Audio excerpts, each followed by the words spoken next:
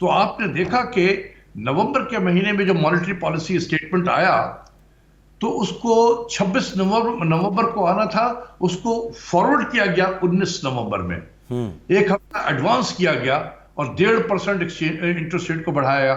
وہ اس لیے کہ 7 سے 10 کے قریب پہنچنا ون گو میں وہ کوئی بہت زیادہ لگتا، تو انہوں نے ٹائمنگ اس طرح سے کی کہ پہلے ایک ہفتہ ایڈوانس کر دیا اور تاکہ ہمیں ایک اور موقع مل جائے ایک اور مانیٹری پالیسی اسٹیٹمنٹ کے حوالے سے، تو ایسے کیا اور یہ 9.75 پہ پہنچا دیا ہے جو آئی ایم ایف نے کہا ہوا تھا۔ تو یہ سارے پرائر ایکشنز ہوتے ہیں۔ ابھی جو یہ تو 2 ہو گیا ہے نا، ابھی 2 پرائر ایکشنز باقی ہیں، ٹھیک ہے ڈاکٹر صاحب، بجٹ کا اور دوسرا ہے آپ نے ابھی تک ذکر نہیں کیا ہے جس وہ ہے اسٹیٹ بینک کی اٹانومی سب میں کا۔ اسی طرف آ رہے ہیں ڈاکٹر صاحب، اسی طرف آ رہے ہیں، یہ ذرا سمجھا دیں عام لوگوں کو، اسٹیٹ بینک اگر جو بنیادی اس کا مقصد ہے معاشی ترقی کا، وہ لیسٹ پرائیورٹی ہو جائے گا، وہ آگے چلا جائے گا، اور دوسری جانب جو کیبنٹ ڈویژن ہے اس کے اختیارات کس حد تک کم ہو جائیں گے۔ موسٹ امپورٹنٹ، کیا گورنر اسٹیٹ بینک کی پاور وزیر اعظم سے یا ایگزیکٹو سے زیادہ ہو جائے گی، اور اگر ایسا ہوگا تو اس کے اثرات کیا ہوں گے؟ دیکھیں مجھے تو ابھی پتہ نہیں ہے کہ کیونکہ اتنا خفیہ رکھا گیا ہے اس رپورٹ کو، اسٹیٹ بینک کے امینڈمنٹ کو، ایکٹ کو، لیکن وہ رپورٹ جو حفیظ شیخ صاحب نے مارچ کے مہینے میں کیبنٹ سے اپروول کرایا تھا، بہت ہی عجیب طریقے سے اپروول کرایا تھا، 5 منٹ میں اپروو ہو گیا تھا، اسی کیبنٹ نے اس کی اپروول کی تھی، اور بعد میں جب ہاہاکار مچا تو پھر پرائم منسٹر نے شکایت کی اور اس کو باہر بھی کیا تھا کہ تم نے ہمیں مس گائیڈ کیا، کیبنٹ کو مس گائیڈ کیا، مجھے مس گائیڈ کیا، اور اس لیے اس کو جانا پڑا۔ دیکھیں اگر وہی ہے، اس میں کوئی تبدیلی نہیں کی ہے، جتنا کنسرن ہر کوارٹر سے شو کیا گیا ہے، اگر وہی رپورٹ ہے تو اگر اس کو پاس اگر وہ ہوتا ہے تو آپ سمجھ لیں کہ اس ملک میں 2 وزیر اعظم ہوں گے، ایک الیکٹڈ وزیر اعظم ہوگا جس کو 22 کروڑ عوام جس کو الیکٹ کرے گی، اور ایک نان الیکٹڈ پرائم منسٹر ہوگا جو ایک ٹیکنوکریٹ ہوگا اور اسٹیٹ بینک کا گورنر ہوگا۔ بلکہ ڈاکٹر صاحب آپ کہنا چاہتے ہیں کہ ایک پولیٹیکل پرائم منسٹر ہوگا، ایک فائنانشل پرائم منسٹر ہوگا، اور وہ زیادہ طاقتور، وائس رائے کہہ رہے ہیں ڈاکٹر صاحب، کہہ رہے ہیں وائس رائے ہوگا، وائس رائے ہوگا، اچھا، اور اس پاور تمام اس فائنانشل وائس رائے کے پاس ہوگا، اور یہ الیکٹڈ پرائم منسٹر اس کے دست نگر ہوگا۔ اچھا، میرے نزدیک یہ نیشنل سیکیورٹی کا ایشو ہے، اچھا، نیشنل سیکیورٹی کا ایشو ہے، میں ریپیٹ کر رہا ہوں، اچھا، کیونکہ آپ قائد اعظم کی اس اسپیچ کو سنیں جب انہوں نے 1948 سپٹمبر میں، جب 48 میں جب انہوں نے اسٹیٹ بینک کا افتتاح کیا تو اس وقت کیا کہا تھا، ان کے اوپننگ اسٹیٹمنٹ کو دیکھیں کہ یہ جو ادارہ ہے اسٹیٹ بینک آف پاکستان، یہ پاکستان کی اکنامک سیکیورٹی کا ضامن ہے۔ صحیح، جو ادارہ پاکستان کی اکنامک سیکیورٹی کا ضامن ہے، ہم اس ادارے کو کسی اور کے حوالے کر رہے ہیں۔ ڈاکٹر صاحب یہ 21 کی تو آپ نے جو وہ کیا ہے بڑی یعنی تاریخ ایک پہلو ہے، کیا 22 میں ہم امید کر سکتے ہیں کہ ہم بہتری کی طرف جائیں؟ نہیں، مطلب میں تو دعا کرتا ہوں اور میں اپیل بھی کروں گا آپ کے پروگرام سے، پرائم منسٹر سے بھی، کہ خدا کے واسطے یہ کام نہ کریں، اس کو جس طریقے سے ماضی میں ابھی 20 یا 22 لیجسلیشن جو ہے آپ نے بلڈوز کر کے پاس کرایا ہے، اس کو خدا کے واسطے نہ کرائیں۔ اور آپ یہ کہہ رہے ہیں کہ جی اپوزیشن، میں نہیں سمجھتا کہ اپوزیشن کوئی کرے گی، اپوزیشن یہ پوائنٹ اسکورنگ کرے گی اور یہ پبلک کے لیے بتائے گی کہ ہم اپوزیشن کر رہے ہیں، کیونکہ اپوزیشن کو بھی پتا ہے کہ اس آئی ایم ایف، یہ جو اسٹیٹ بینک آف پاکستان کا جو ڈاکومنٹ، جو اٹانومی کا بل ہے، یہ کس کے کہنے پہ یہ ہو رہا ہے، یہ اس کو ناراض نہیں کریں گے۔ آپ اشارہ سمجھ رہے ہیں میں کس کی طرف اشارہ کر رہا ہوں؟ دونوں جماعتیں جو ہیں یہ شور بہت کریں گی۔ اگر یہ ان کے جو ممبر آف پارلیمنٹ ہیں، سینیٹر اگر سن رہے ہیں میری بات کو، تو پھر ان سے بھی مخاطب ہوں، یہ اپوزیشن ضرور کریں گے اور یہ شور مچائیں گے کہ یہ جی ہم عوام، پتہ نہیں جیسے عوام سے بہت زیادہ محبت ہے ان کو، لیکن ایٹ دی اینڈ آف دے اسی طریقے سے مجھے ڈر ہے کہ کہیں بلڈوز ہو کر اسی طریقے سے اپروو نہ ہو. وہ پاکستان کی تاریخ کا بدترین دن ہوگا جی اور جی 22 کروڑ عوام اس حکومت کو کبھی معاف نہیں کرے گی. ٹھیک ہے، بہت شکریہ. پروفیسر ڈاکٹر اشفاق حسن صاحب پرنسپل ہمارے ساتھ موجود تھے اور یہ کہہ رہے تھے کہ اگر یہ اسٹیٹ بینک لیجسلیشن ہو جاتی ہے تاریخ دن ہوگا، عوام معاف نہیں کریں گے.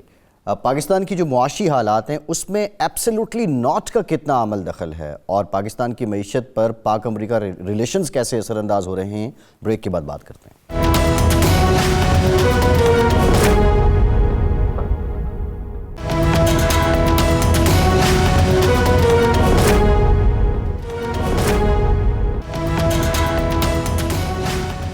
بریک کے بعد ایک بار پھر سے آپ کو خوش آمدید کہیں گے. ہمیں جوائن کیا ہے ڈاکٹر محمد مرتضیٰ آرائی صاحب نے. آپ سینئر کنسلٹنٹ سرجن ہیں، اس کے ساتھ ساتھ امریکن ڈیموکریٹس ہیں اور اسٹیٹ آف ایلونائی کے جو گورنر ہیں ان کے ہیلتھ ایڈوائزر بھی ہیں. ڈاکٹر صاحب thank you very much for your time.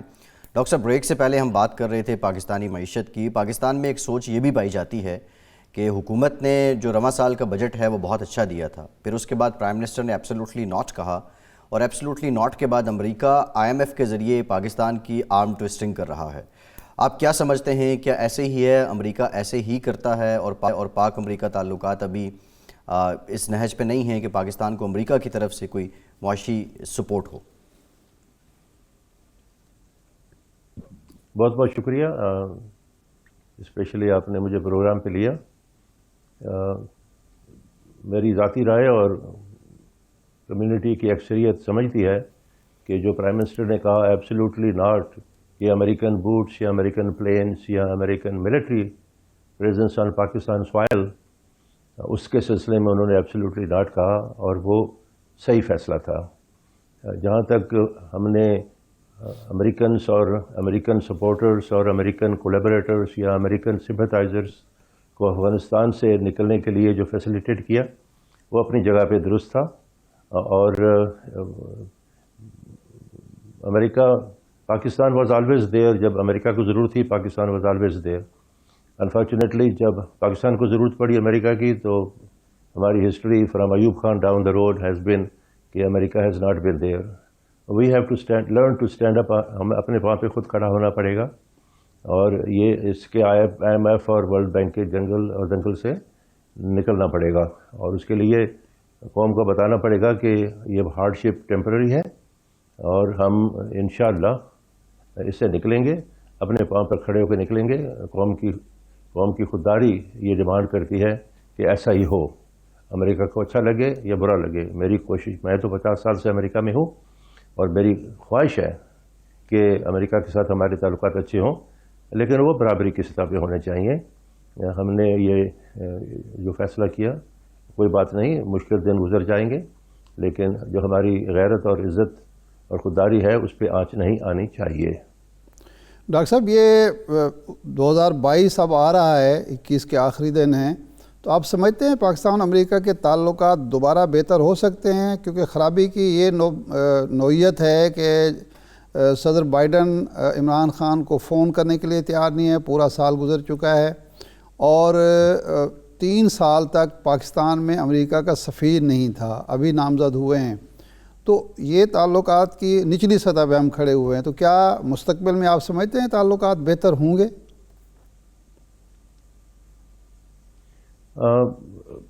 بہتر ہونے چاہیے. حقیقت یہ ہے کہ کوئی بات نہیں، 1 سال ہو گیا، نہیں ٹیلی فون آیا، کوئی بات نہیں. جب وقت آئے گا تو وہ کہتے ہیں نا کہ دیار عشق میں اپنا مقام پیدا کر، یہ دیار سیاست میں بھی اپنا مقام پیدا کر والی بات ہے. وہ جب ضرورت پڑے گی امریکہ کو تو فون ہونے میں 5 سیکنڈ بھی نہیں لگیں گے. اور پاکستان جس جگہ پہ ہے جغرافیائی خطے میں، پاکستان کے سوا امریکہ کا کام نہیں چلے گا. اور پاکستان کو امریکہ کے کھٹکتی ہے امریکہ کے دل میں یہ بات کہ پاکستان چائنا کے ساتھ جو تعلقات ہیں، اور امریکہ نے فیصلہ کیا کہ وہ انڈیا کے ساتھ ان کے زیادہ مفادات ہیں. سو بی اٹ. اور امریکہ کے رپورٹس بھی آ چکی ہیں پبلکلی بھی، امریکن تھنک ٹینکس نے بھی کہا ہے کہ Pakistan, we have lost Pakistan and that Pakistan is solely in the China's lab. کیوں ہوا؟ اس کی بہت وجوہات ہیں. لیکن کوئی بات نہیں، ہمیں امریکہ سے اینٹاگونائز نہیں کرنا چاہیے. ہمیں مفادات کنورجنس آف انٹرسٹ جسے کہتے ہیں، جب وہ بات آئے گی تو آٹومیٹکلی سب چیز ہو جائے گی. یہ سینسٹیو ایشو ہے. ہماری کمیونٹی کی کوشش ہے کہ ہمارے جو بھی تعلقات ہیں with the American senators and Congress and administration, that a courtesy phone call should happen. And when I go back, I will do my best to tell my senator that please make that happen. But that's phone call is courtesy. قوموں کے تعلقات phone call پہ نہیں depend ہوتے. ٹھیک ہے doctor صاحب، عام تاثر یہ ہے کہ انڈین کمیونٹی جو ہے وہ خواہ یو کے میں ہو، خواہ کسی اور یورپین کنٹری میں ہو، امریکہ میں ہو، وہ فعال کردار ادا کرتی ہے دونوں ملکوں کے تعلقات میں. ہماری کمیونٹی اس قابل ہے کہ یہ تعلقات کو بہتر بنانے میں کوئی کردار ادا کر سکے، معاشی طور پر، سیاسی طور پر، سفارتی سطح پر؟ دیکھیں، ہمارے نمبرز ان جتنے نہیں ہیں، لیکن ہماری پود تیار ہو چکی ہے. ہمارے بچے تھنک ٹینکس میں ہیں، اور کمیونٹی نے، میں اگر چند مثالیں آپ کو دوں، پریسلر امینڈمنٹ میں ہم نے سینیئر سینیٹر پریسلر کو انٹائی پاکستان ان کی امینڈمنٹ تھی، ان کو ہرایا، ٹم جانسن کو الیکٹ کروایا. واشنگٹن پوسٹ نے جو آرٹیکل لکھا ان کی الیکشن کے بعد، اس میں 2 انڈینز کا اور 2 پاکستانیز کا ذکر ہوا، جس میں آپ کے خادموں کا بھی ذکر آیا کہ ڈاکٹر مرتضیٰ رائی نے اس میں کیا رول ادا کیا. اس کے بعد کیری لوگر بل آیا. تو اس کے بعد جب ہمارے جہاز پھنسے ہوئے تھے F-16، نہ پیسے مل رہے تھے نہ جہاز مل رہے تھے، اس وقت بھی کمیونٹی نے پریزیڈنٹ کلنٹن تک بات پہنچائی. اور میں خود وائٹ ہاؤس میں تھا جب پریزیڈنٹ صاحب نے پرائم منسٹر کو کہا کہ mister prime minister, you have a choice, you can take the money or you can take the planes. تو community has a record of. نہیں، لیکن ڈاکٹر صاحب اگر انہوں نے ڈاکٹر صاحب سوری، اگر انہوں نے، یہ میاں نواز شریف صاحب کا ذکر ہو رہا ہے، انہوں نے جب یہ آفر دی تھی یا آپشن دی تھی کہ آپ جہاز لے سکتے ہیں، تو ہم نے تو جہاز نہیں لیے، ہم نے منی کو پریفر کیا، اور اس کے بدلے میں بلکہ گندم لے لی، نقد پیسے بھی نہیں لیے. وہ تو ہم کہتے ہیں نا کہ you can bring the horse to water but you can make him drink. وہ تو پھر تو وہ جو الیکٹڈ لیڈرشپ ہے ان کا فیصلہ ہے نا کہ وہ کیا، کیونکہ ہم تو باہر بیٹھے ہیں، اور اس لیے وہ تو پھر جو الیکٹڈ ریپرزنٹیٹیو ہے ان کو فیصلہ کرنا ہے. ہم اتنا کر سکتے ہیں فیسیلیٹیٹ کے دونوں پارٹیز کو ملا کے اور پل پش کریں تاکہ کچھ بات بن جائے، اور وہ بات بن گئی. ٹھیک ہے ڈاکٹر صاحب، کیونکہ ہمارے اوپر امینڈمنٹس لگی ہیں. نہیں ڈاکٹر صاحب، یہ تو آپ بتائیں گے نا، آپ کے علم میں ہوگا کہ یہ ہم نے فیصلہ وہاں جب کیا تو آخر ہمارے مد نظر کیا بات تھی کہ ہم نے گندم لی، نقد پیسے بھی نہیں لیے، اور جہاز تو خیر سوال ہی پیدا نہیں ہوتا. یہ آپ نے دلچسپ بات، کیونکہ ہم یہی سمجھتے رہے کہ امریکنز نے کہا جہاز تو نہیں ملیں گے، آپ کی مرضی ہے، آپ گندم لینا چاہیں تو لے لیں. تو آپ بالکل مختلف بات کر رہے ہیں. نہیں، میں آپ کو حقیقت بتا رہا ہوں، کیونکہ میں کافی جگہ پہ میں خود موجود تھا کہ پریزیڈنٹ کلنٹن نے یہاں تک کہا کہ یہ آپ کی چوائس ہے. ہمیں کہا گیا کمیونٹی کے لیڈرشپ کو کہ please tell your prime minister he can have the money or he can have the planes. اس وقت یہ بات ہو گئی تھی کہ ہمارا ویور، یہ جو second term of Nawaz Sharif ہوا، اور جب یہ دھماکے ہوئے تو اس کے بعد جو سینکشنز لگیں، اور اس کے بعد پھر ہم نے فیصلہ شاید کیا کہ اب ہمارے پاس نیوکلیئر کیپیبلٹی ہے، اور ہمیں دیٹس جیسے کہتے ہیں نا کہ معاشرے میں education is a great equaliser. Military sense میں atomic power, having an atomic bomb capacity is a great equalizer. Maybe the government felt that we are secure as far as the security environment is concerned, and therefore we probably would not need any more F-16s, plus we had our own sideline production of with the China. So that was that decision.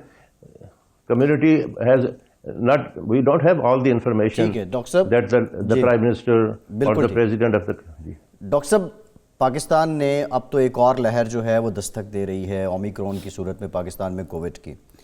اس سے پہلے حکومت یہ دعویٰ کرتی ہے کہ پاکستان نے جو اقدامات کیے کورونا سے نمٹنے کے لیے، اور پھر جو سمارٹ لاک ڈاؤن کا کنسیپٹ تھا اس کو لے کے وہ خاصے پرچار بھی کرتے ہیں. ورلڈ اکنامک فورم نے بھی اس بات کا ادراک کیا. بیرون ملک مقیم جو کمیونٹی ہے وہ حکومت پاکستان کی کووڈ ریلیٹڈ کارکردگی کو کیسے دیکھتی ہے، اور اب جو یہ اومیکرون کی صورت میں ایک اور لہر آ رہی ہے، یہ کتنی ڈینجرس ہے پچھلی لہروں کی نسبت؟ یہ بہت معقول سوال ہے آپ کا، اور کرنٹ ایشو پہ دیکھیں، یہ جو نیو ویریئنٹ ہے، پہلا کووڈ، اس کے بعد ڈیلٹا ویریئنٹ، اب یہ جو کرنٹ ہے، یہ فارچونیٹلی جو لوگ ویکسینیٹڈ ہیں، جن کو بوسٹر ڈوز بھی لگ چکے ہیں، 2 ڈوز پرائمری ویکسینیشن پھر بوسٹر ڈوز، ان کو اگر یہ نیو ویریئنٹ جو ہے یہ بہت ایزیلی ٹرانسمیسیبل ہے، لیکن اتنا خطرناک نہیں ہے، خاص کر ان لوگوں کے لیے جن کو ویکسینیشن لگ چکی ہے۔ تو پہلی بات تو یہ ہے کہ ہم بہت مطمئن ہیں، اور I compliment the team, particularly Asad Umar and particularly the health minister doctor Faisal Sultan, کہ انہوں نے remarkable, the team including the other members of the national task force, they have done a great job. I think that we alhamdulillah, Allah subhanahu wa ta'ala نے ہم پہ رحم کیا، اور ورنہ it could have been disaster. اور ان کی policy بھی بہت اچھی رہی، ہم ان سے مطمئن ہیں۔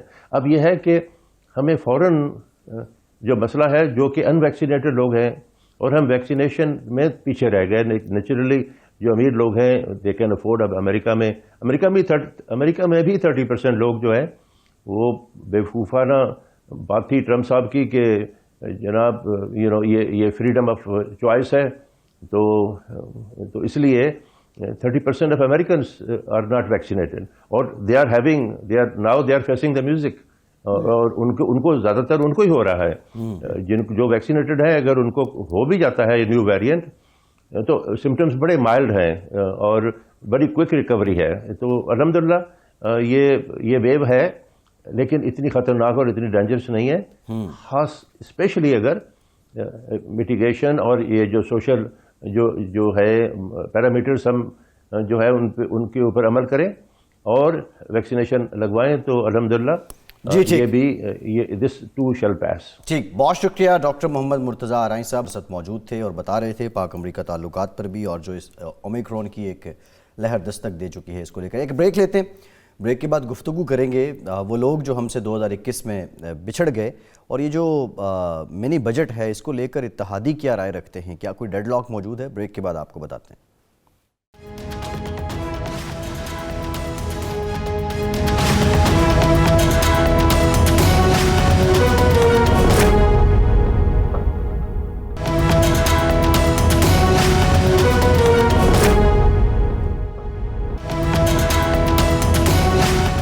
بریک کے بعد ایک بار پھر سے آپ کا خیر مقدم کرتے ہیں۔ گزشتہ روز اٹارنی جنرل آف پاکستان خالد جاوید خان صاحب ہمارے پروگرام میں تھے، اور جو نواز شریف صاحب کی گارنٹی شہباز شریف صاحب نے دے رکھی تھی، اس سے متعلق انہوں نے کیا کہا تھا، یہ دیکھیے پھر آگے بات کرتے ہیں۔ میاں صاحب جس گراؤنڈ پہ گئے تھے وہ علاج کا گراؤنڈ تھا، جو شواہد سامنے آئے ہیں اس میں ایسا لگتا نہیں ہے کہ کوئی سیریس بیماری تھی۔ شہباز شریف صاحب نے گارنٹی دی ہے، لاہور ہائی کورٹ میں کچھ کنڈیشنز تھیں، اور میرے خیال میں جلدی گورنمنٹ اس کے اوپر ایکشن لے گی۔ یہ کورٹ کو بھی رائٹ ہے کہ ان کو پتہ لگے کہ واقعی ہمارے سامنے پوری صحیح پکچر رکھی گئی تھی یا نہیں تھی۔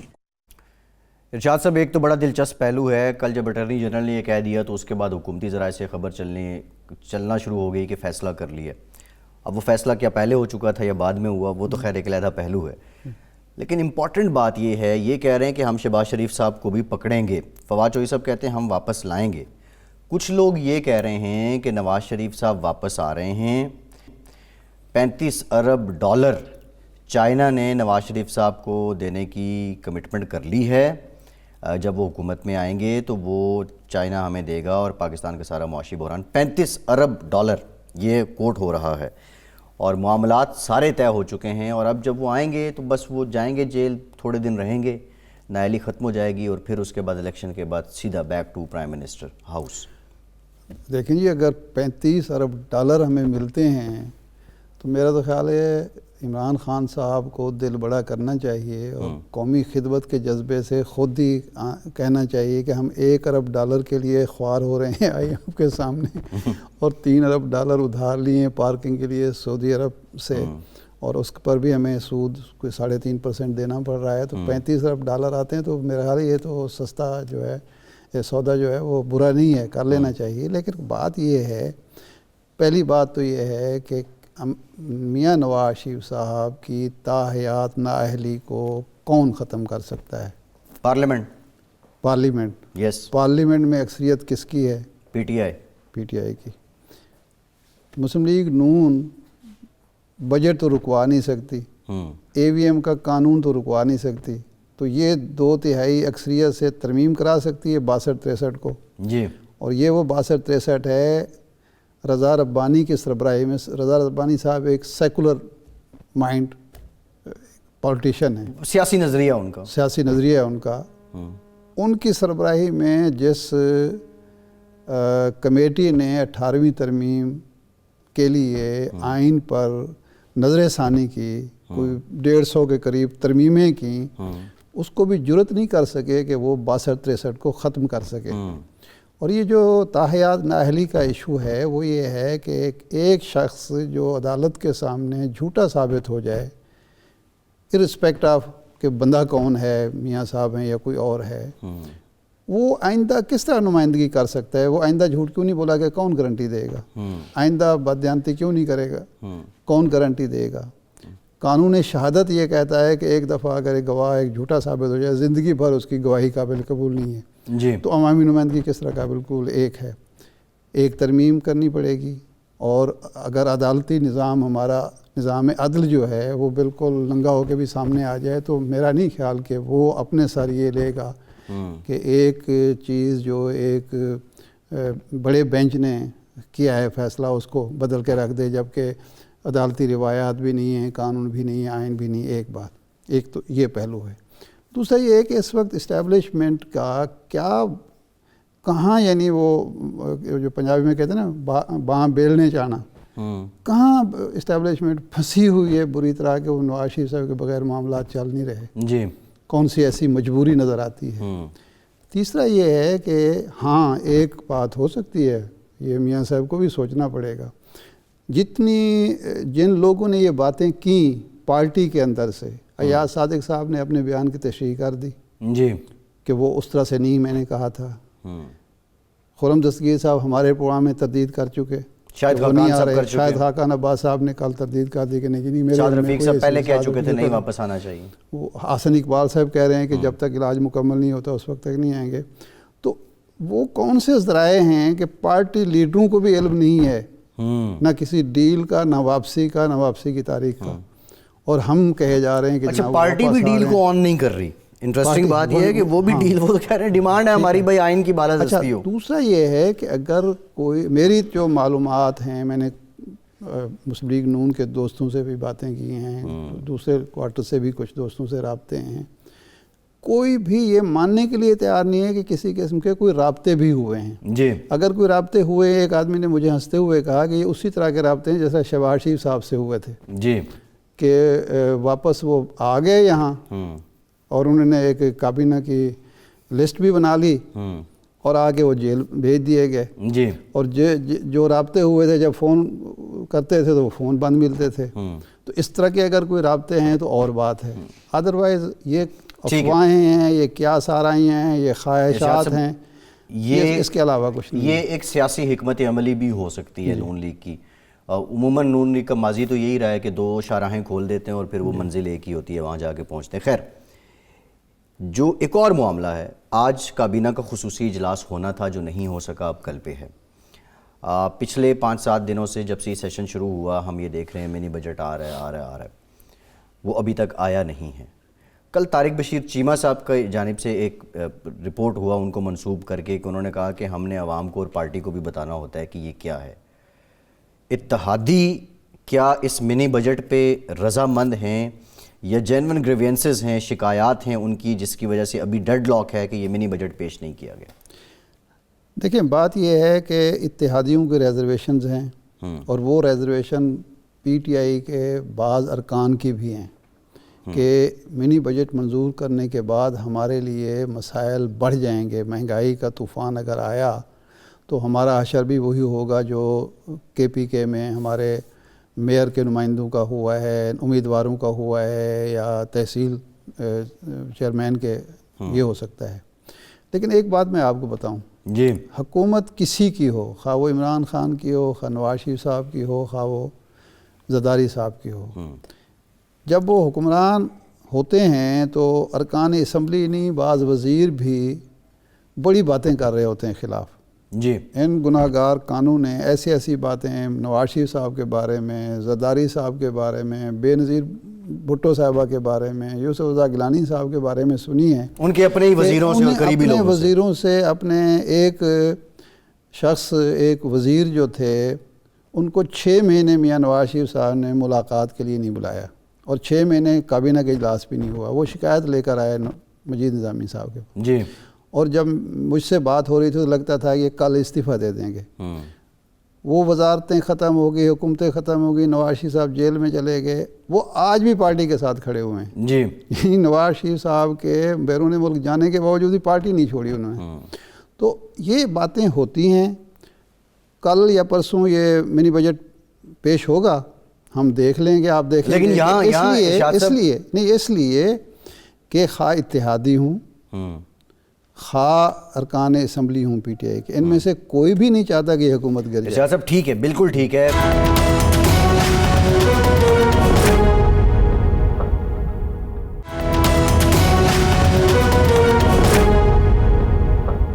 میرا آپ سے سوال یہ ہے کہ وزیر کی گاڑی پہ تو لہلاتا ہے جھنڈا. جی پی ٹی آئی میں تو 3-4 سیگمنٹس ہیں نا. ایک تو سیگمنٹ جو ہے وہ خان صاحب کے قریب ہے، جو مشیر ہیں، اسپیشل اسسٹنٹ ہیں. ایک سیگمنٹ ہے جو وزیر ہیں، الیکٹڈ ہیں، جھنڈا لہلا رہا ہے ان کی گاڑی پہ بھی. ایک سیگمنٹ وہ ہے کہ جو اس قطار میں لگے ہیں کہ انہوں نے کیبنٹ میں جانا ہے. اور ایک سیگمنٹ یہ ہے کہ وہ بالکل ہی سائیڈ لائن ہیں اور وہ ناراض ہیں اور انہیں عوام کا سامنا کرنا ہے. اب یہ جو 4 سیگمنٹ ہیں، یہ سارے سیگمنٹ جو ہیں جب خان صاحب کے سامنے جاتے ہیں نا، وہ ایک بہت بڑے سیاستدان ہیں. انہوں نے ایک واقعہ سنایا کہ جب محترمہ بے نظیر بھٹو کی دوسری حکومت ختم ہوئی، یہ 97 والی، تو ایک اجلاس بلایا انہوں نے، اور سارے لوگ جو بیٹھے تھے وہ سارے زرداری صاحب کے خلاف بول رہے تھے. جی تو ایک شخص نے مجھے کہا کہ جی آپ بڑے صاف گو آدمی ہیں، محترمہ آپ کا احترام کرتے ہیں، تو آج آپ ہماری نمائندگی کرتے ہو، کھل کر کہیں کہ زرداری کو سیاست سے نکالیں ورنہ ہمارا بیڑا کر کے. تو کہتے میں سمجھ گیا ان کی ٹون کو. میں نے کہا ہاں جی میں کہوں گا کہ یہ سارے ان کے نام لے لے کہ یہ سارے کہتے ہیں زرداری. کہتے نہیں ہمیں مروانا نہیں ہے. ارشاد صاحب خیر یہ بڑا انٹرسٹنگ ہے. وہ بہت سی باتیں یاد آ رہی ہیں، لیکن یہ سال 2021 اور ہر سال ہے، ایک نظام فطرت ہے، لوگ آتے ہیں، کچھ لوگوں کا جنم ہوتا ہے، کچھ چلے جاتے ہیں. لیکن 2021 جو ہے وہ اس لحاظ سے منفرد ہے کہ بہت سے ایسے لوگ، ایسی شخصیات کہ جو اپنی زندگی میں، اپنے پیشے میں، اپنے فن میں اوج کمال تھے، وہ بھی یہ سال اپنے ساتھ لے کے چلا گیا. میں ارشاد صاحب اگر کچھ نام لینا شروع کروں تو پاکستان کے نامور ایٹمی سائنسدان ڈاکٹر عبدالقدیر خان، معروف کشمیری حریت رہنما سید علی گیلانی صاحب، سابق صدر ممنون حسین صاحب، عمر شریف صاحب. صحافت کا ذکر کریں تو عارف نظامی صاحب، قدرت اللہ چودھری صاحب، رحیم اللہ یوسف زئی صاحب، ضیاء شاہد صاحب. سفارتکاروں کی بات کریں ضیاء الدین صاحب، واجد شمس الحسن صاحب، بیگم نسیم ولی صاحبہ، سردار عطا مینگل صاحب، پرویز ملک صاحب. مطلب ایسے لوگ ہیں کہ جو بیگم نسیم ولی خان صاحبہ. سر یہ لوگ اوجے کمال تھے، یہ چلے گئے. لیکن سوال یہ ہے کہ اگر ڈاکٹر عبدالقدیر صاحب کو ہی لے لیں تو کیا وہ خلا کبھی پر ہوگا؟ سید علی گیلانی صاحب کو لے لیں. دیکھیں سید علی گیلانی صاحب کشمیر میں پاکستان کی آواز تھے، اور میں اگر یہ بات کہوں کہ وہ ہم سب پاکستانیوں سے زیادہ پاکستان کے محبت میں گرفتار تھے، زیادہ بڑے پاکستانی تھے، تو یہ غلط نہیں ہوگا. ڈاکٹر عبدالقدیر خان کا ایک ایسا احسان ہے اس قوم پر، اس ریاست پر. قدیر خان اگر پاکستان نہ آتے، اپنے آپ کو پیش نہ کرتے، پاکستان کو ایٹمی قوت بنانے میں اپنا کردار ادا نہ کرتے، تو آپ کو علم ہے کہ پہلے 25 سال میں 3 جنگیں ہوئیں. جی 48 کی جنگ ہوئی، 65 کی جنگ ہوئی، 71 کی جنگ ہوئی. 71 کی جنگ میں ہم 2 حصے ہو گئے.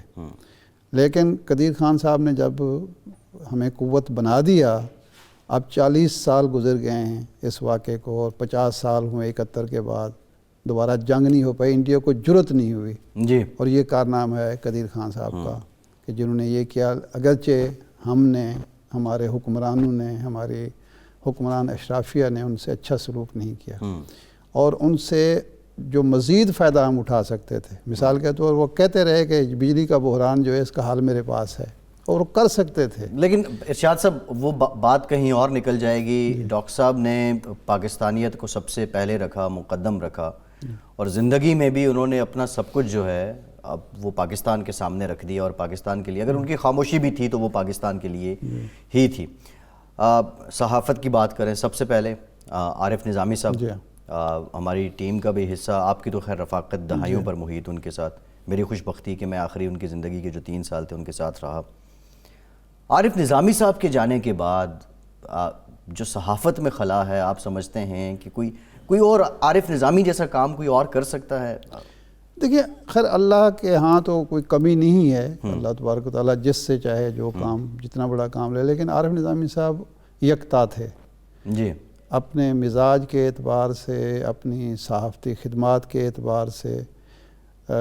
دیکھیں نا، ایک نوجوان جس کے والد ایک بڑے صحافی تھے، جن کے چچا بڑے صحافی تھے، وہ اپنا نام پیدا کرتا ہے۔